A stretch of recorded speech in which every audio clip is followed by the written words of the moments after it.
მოგესალმებით ბატონ რამაზ. საპატრიარქოს ირგვლივ განვითარებული მოვლენები, თქვენი შეფასებები ამ ყველაფერთან დაკავშირებით და პლუს თემა, რომელიც უკავშირდება გარკვეულწილად დაფინანსების გადახედვას, გადასინჯვას თუ ასე შემდეგ. რა? საპატრიარქოს დაფინანსების სახელმწიფოს ხდება. დაფინანსების სახელმწიფო. კისა. დაფინანსების თემა ადრეც იყო და წამოწია ახლა დაცვა მუსიკაშურმა, მაგრამ მე მგონი კარდინალური მნიშვნელობისა იმ პროცესებში, რაც მიდის არ არის, უბრალოდ მიმდევნი თემა არის. ნუ ახლა საპატრიარქოს გარშემო განვითარებულ მოვლენებზე რა გითხრათ ახალი? იმდენი რამ ითქვა, ძნელია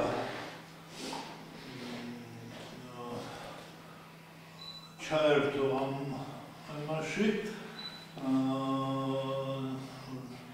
ტრიალში თემებისა. ნუ ერთადერთი ჩემი პოზიცია ის არის, რომ ვიზიარებ მათ შორის ეკლესიის მესვეულთა იმ განცხადებებსაც და მივესალმები განცხადებები გაკეთდა, რომ პოლიტიზირება ხდებოდა და ეს გაგრძელდა ამ შემთხვევაში ეკლესიის და პოლიტიკურ თამაშებში ეკლესიის გამოყენება არაერთხელ მქონია მისეჭვი და მოხდებოდა. პოლიტიკისგან დისტანცირება ეკლესიისა თვითონ ეკლესიის გადარჩენისთვის არის. უფრო ზუსტად ჩვენი ეკლესიურობა უნდა გადავარჩინოთ. და თუ დღეს ეკლესიამ ის სახე მიიღო, რომ ბევრი მოქალაქისთვის მიუღებელი აღმოჩნდა მასთან მიახლოვება, მიუხედავად იმისა, მორწმუნე არის თუ არა, ეს საქართველოსთვის იქნება მთლიანობაში ძალიან ცუდი. რადგან იმ ორ ტრიალში, რომელიც მსოფლიოშია, იდეოლოგიურ ორ ტრიალს მოვახსენებთ, იქ ისლამური ტალღა, იქით რუსული მართლმადიდებლობა და ასე შემდეგ, ევროპული გლობალიზაცია, დასავლური გლობალიზაცია, აქ საკუთარი თავის შენარჩუნების ერთ-ერთი მნიშვნელოვანი იარაღი მოსახლეობის რელიგიურობა და მართლმადიდებლური მოსახლეობაზე ყოფნა. და თუ თვითონ ეკლესიას არ იქნა ისეთი იერი, რომ მოქალაქე მასთან მივიდეს, აი ამ საფუძველს დაუკარგავ. ეგაა პრობლემა. ფიქრობთ, რომ ეს გამიზნული იყო ყველაფერი, შესაძლებელია გამიზნული იყო ამ მისიამ, რაზეც თქვენ ახლა ამახვილებთ ყურადღებას? არ არის გამორიცხული. არ არის გამორიცხული, რადგან იმ მხარეს, რომელზედაც მიდის ეს ბრალდება ძირითადად, ბრალდება დამტკიცებული არაფერი არა ნაციონალურ მოძრაობას, ხშირად ჰქონდა იქ მიდრეკილება მის წარმომადგენლები, ხშირად იყვნენ კრიტიკულები ქართული დერეგულირებების და მათ შორის ეკლესიის მიმართ და ისე საერთოდ გასაკვირი არ არის, რომ ეკლესიის დაპატრონება ვინმეს უნდოდეს. ნუ გაგვიკვირდება ისიც, რომ ეს ინტერესი მოდიოდეს უცხოეთიდან, ოღონდ არა ევროპიდან. მაგალითად რუსეთიდან. რადგან მეთანხმები გამზარდიამ გამოხატა ერთ-ერთი მაგალითად ეს აზრი, რომ ბოლო ხანებში პატრიარქის გადადგმული ნაბიჯები რუსულ პოლიტიკას ისე ჰარმონიულად არ ერწყმის, როგორც რუსეთს სურს. და ჭარმაგი პატრიარქის შემცვლელზე ზრუნვა გამორიცხული არ არის, რომ ამ ხერხებით მიდიოდეს. მე ამ ვერსიას ვამბობ არა როგორც ალტერნატიულ ვერსიას. იმიტომ რომ ჩემთვის ნაციონალების პოლიტიკა ძალიან ხშირად რუსული პოლიტიკის გაგრძელებაა საქართველოში. ანუ ერთად შეიძლება ეს ნაციონალური მოძრაობის და რუსეთის კვალი ერთი შეიძლება იყოს. ნაციონალურ მოძრაობამ ბევრ დეტალებზე რო არ გამომახვილო ყურადღება. ტერიტორიები და ქართული სტრატეგიული მნიშვნელობის ობიექტები ფაქტობრივად გადასცა რუსეთს. ამ 8 წლის მქონე პარტიაში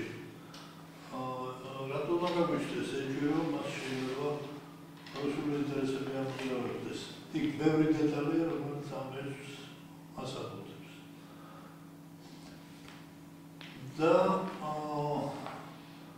სამწუხარო ეს არის, რომ უბრალოდ ამ ეჭვის ფონზე ანალიტიკოსები ლაპარაკობთ შიგანაში ამაზე, ზოგიერთი გამწარებული ადამიანი, მაგრამ სერიოზული პოლიტიკური შეფასება საქართველოს სუვერენიტეტის თვალსაზრისით ამ მოვლენას არ ქონია და ეს უკვე პოლიტიკოსების, ჩვენი პოლიტიკის ყიფე მდგომარეობის შედეგია, თორე ფაქტები მე მგონი სასურველად მეტია.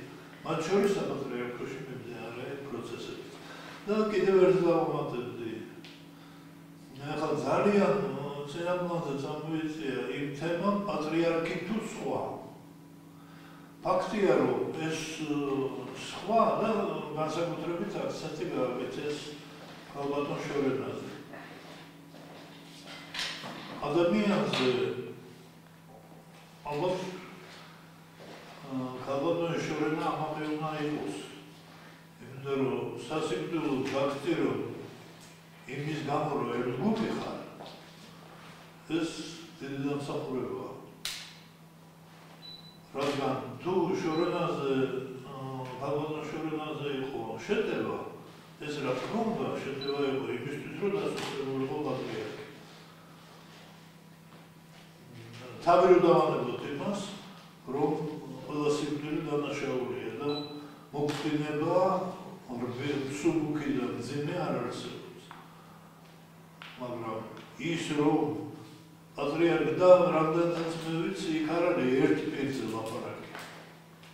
და იმ ჩანაწერებში ბევრ ადამიანს ემუქრება საფრთხე.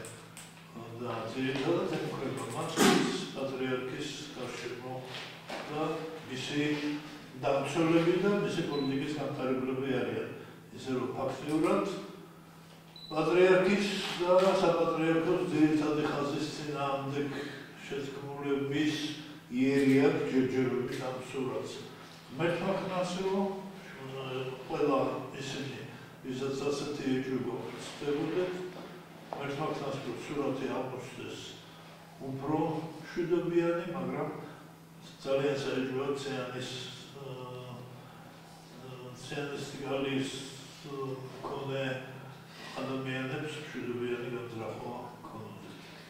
ბატონ რამაზ, რადგანაც თქვენ რუსეთის თემა აღნიშნეთ და რუსეთი წამოწიეთ ამ საკითხთან დაკავშირებით ლავროვის აგრესიულ ბრალდებებზე ვკითხავთ, რომელიც სულ რაღაც 2 დღის წინ გაჟღერდა საქართველოსთან დაკავშირებით.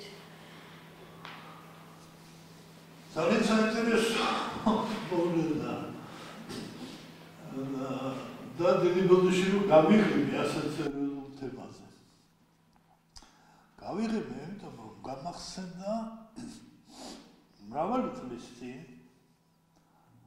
ყველას გახსოვთ პერიოდი რუსეთმა აიტეხა პანკისში არიან ესენია ტერორისტები, ჩეჩენი ბოევიკები, როგორც იწოდება. და მიდის ამ ფონზე დუღილი იქიდან რეპლიკა.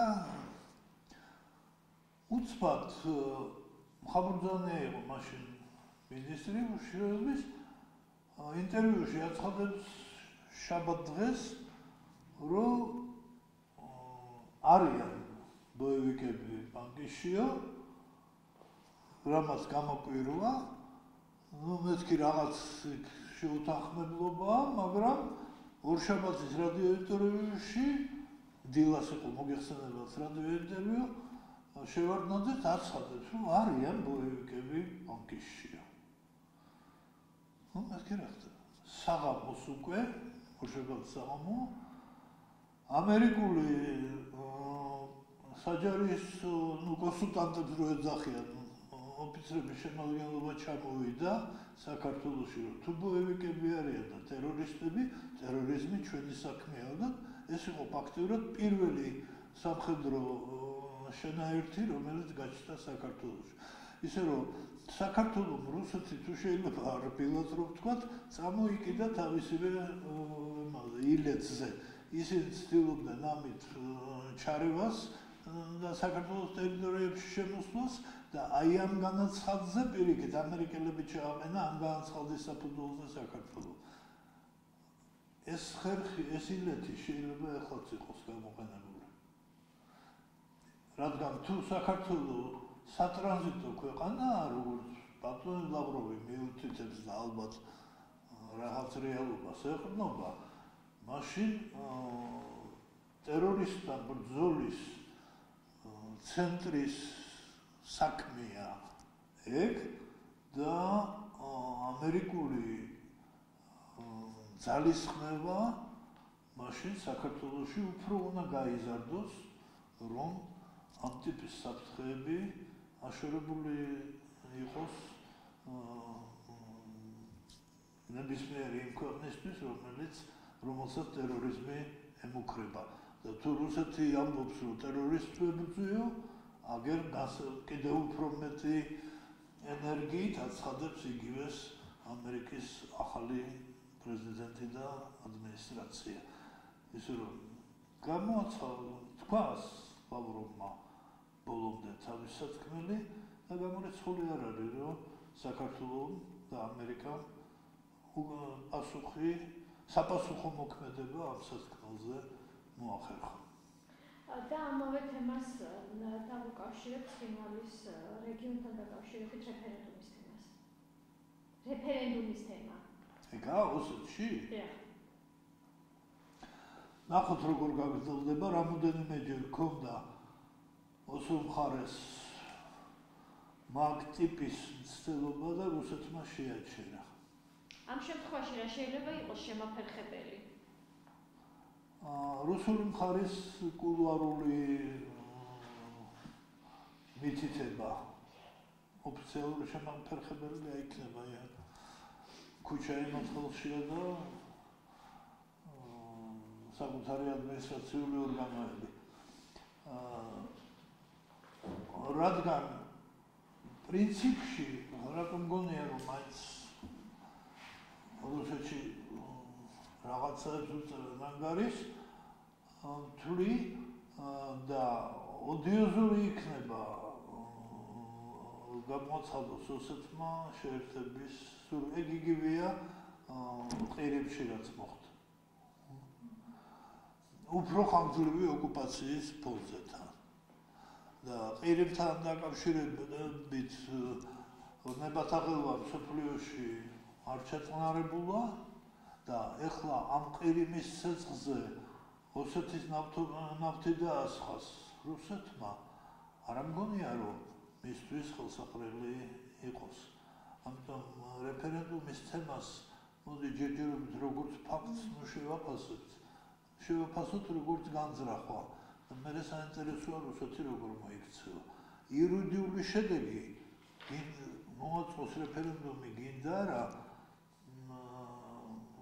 ჩვენთვის არსებითი მნიშვნელობა არ აქვს ჩვენ პოზიციიდან გამომდინარე. ფაქტიური შედეგით ის რეფერენდუმი შეუერთდება თუ არა ეს იცვლეთია, იმიტომ რომ თავის საჯარო ფორმირებები ჩაყენებული ყავს და ეკონომიკა ცხინვალის რეგიონისა თავის თავზე აღებული. ისე რომ არსებითი ცვლილებები ამას არ მოყვება, ეს მხოლოდ პოლიტიკური წითელი ნაჭრის აფრიალებაა. ოღონდ ვის წინაშე აფრიალება? ეგაა საკითხავი. ჩვენს მიმართ არის ეს ნაბიჯი გადადგმული თუ მსოფლიო თანამეგობრობის მიმართ და დაუშვათ ყირიმის თემის გამწვავების ფონზე კიდევ უფრო ამწვავებს საკითხებს რუსეთი, ესეთი სურათი გამოვა. ვიმეორებ, მე არ მგონია რომ ამაზე რუსეთი დღეს წავიდეს, როცა ფაქტიურად იგი დღეს აყალიბებს ამერიკასთან ურთიერთობას, ხო? ეს ჯერ საბოლოო სახე ამ ურთიერთობას არ მიუღია და ამ ჩამოყალიბების პროცესში გამოღიზიანებელი წითელი ფერი აუფრიალოს იგივე ამერიკას და აიძულოს ამერიკა რომ უფრო რადიკალური იყოს რუსეთის მიმართ, ის ამერიკა რომელმაც ყირიმზე უკვე თავის პოზიცია დააფიქსირა. აი ეს ყველაფერი კითხვის ნიშნებს აჩენს, რომ ამის უკან რუსეთის ინტერესი რეალური გათვლები, რუსული გათვლები დგას თუ არა. თუმცა ემოციაც ძალიან ხშირია პოლიტიკაში. თუ კი ეს ნაბიჯი გადადგა რუსეთმა, მაშინ მე მგონი მისთვის იქნება საკმაოდ მძიმე შედეგების ფონტანი ეს რეფერენდუმი. თუმცა რეფერენდუმი არაფერს არ ავალდებულებს, როცა ჩატარდეს რეფერენდუმი, მერე საბოლოო სიტყვა მაინც რუსეთის გადასაწყვეტია. და საბოლოო სიტყვა იქნება? ხო, აი ნახოთ რა. ვიმეორებ, ჩვენთვის ამით არსებითად ბევრი არაფერი იცვლება, მაგრამ და ამ ყველაფრის ფონზე, ამ ყველაფრის მიუხედავად, რამდენად სწორად მიგაჩნიათ, თქვათ, რუსეთთან ურთიერთობის აღდგენა, გაღრმავება, კავშირების გაღრმა, შეხვედრები და ასე შემდეგ.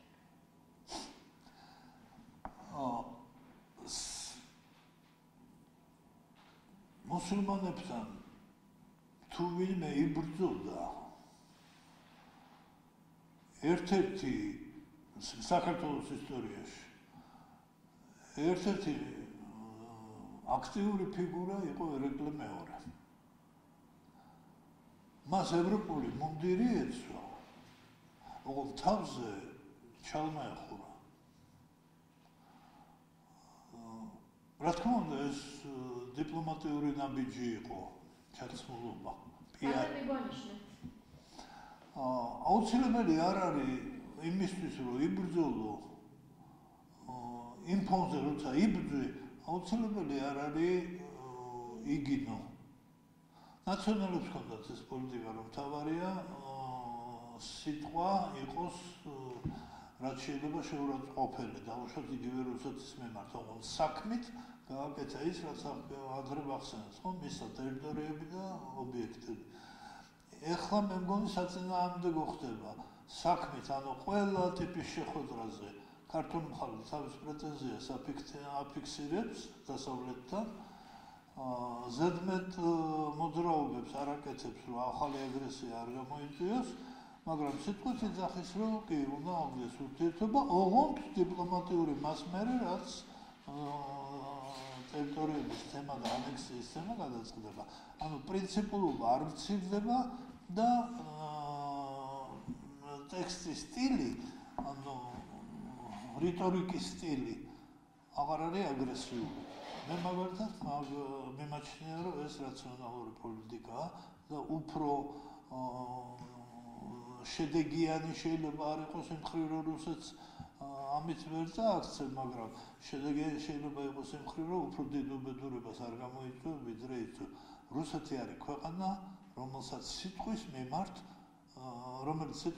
ძალიან მგრძნობიარეა. მით უმეტეს ახალი ადმინისტრაცია. და როცა მას შეურაცხყოფას აყენებენ, ის